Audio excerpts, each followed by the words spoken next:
Shawn Porter, man, impressions on this fight? Man, the impressions, it's 50-50.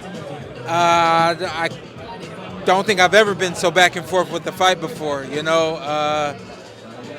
The unpredictability of this fight is uncanny at this point to me, you know. Yeah. A lot of talk about this 3-year layoff with Errol Spence. What's worse, the 3-year layoff or the damage Tim Tszyu's taken in that period as well? I mean, I think it would be the damage. That's what I would think. You know, you're thinking 3 years, you get rest, but you're also thinking 3 years, you're not putting any oil in it. You know what I mean? You're not running that gas. You know, so I venture to believe that the 3 years of work that Tim's been putting in could be a little more detrimental to him at this point.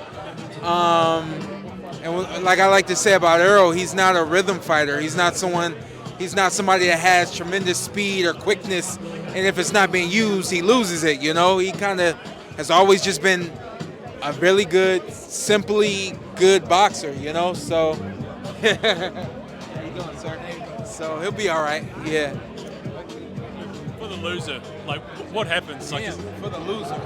you mentioned the other day, like, retirement. Is that the future for the guy that? I mean, I think retirement, to be honest with you, is realistic for both these guys, win, lose, or draw, for both of them, you know. We don't know what Errol really wants to do. We've seen what Tim has done. Tim's done a lot, and even just in 3 years, you know, Tim's done a lot, you know. So I think both these guys are approaching the moment of being very specific with who they fight, and if fighting at all. So there's no telling what the winner does, and I can only imagine the loser retiring. Technically, when you look at this fight and their two styles, where do you think it will be won and lost? This fight's going to happen in the middle of the ring. I really don't think either of these guys have the ability to take a 2 or 3 steps back and manage distance. This is a crash course waiting to happen. I think that's a part of why this fight was made. I think for Tim, it was probably he wants a big name, and for Errol, he probably was like, if it's not a big name, I can't do it, you know. And this is a match made in heaven for both these guys at this point.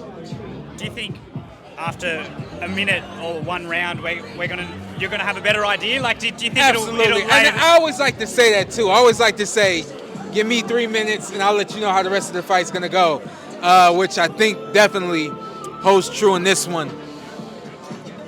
You know, I'll give you what wrinkle I think both these guys are gonna have, right? Both these guys have always been like this. You know, they're going right at their opponent, right in their face. There's not a lot of stepping around.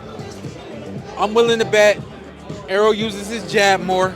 I'm willing to bet Errol takes a step back, takes steps to the side, and tries to control the pace of the fight from there. Not because he has to do that, but because, you know, when you work with Ronnie Shields, Ronnie's looking for the best way for you to win the fight without receiving damage and, you know, basically conquering your opponent.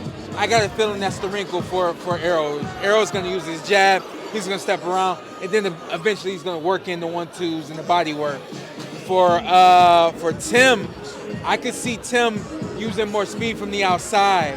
Not so much power, but just double jab, fast right hand, you know. A lot more speed coming from Tim. That's what I think we're going to see. Making Tim teaming up with Jeff Fenech as his trainer.